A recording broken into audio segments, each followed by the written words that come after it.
The Jujutsu Kaisen movie grossed over $300 million, which is pretty great, by the way. You know, that's a great accomplishment for that movie, right? Especially for an anime movie, right? Here's the thing. Those voice actors who worked on the dub, they got paid $150 for the project.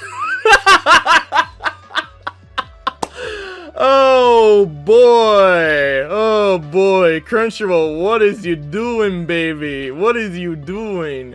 You really want to talk about supporting voice actors slash actresses slash, you know, animators and stuff like that who work on a project, and oh, you don't really support your voice actors slash actresses that well yourself.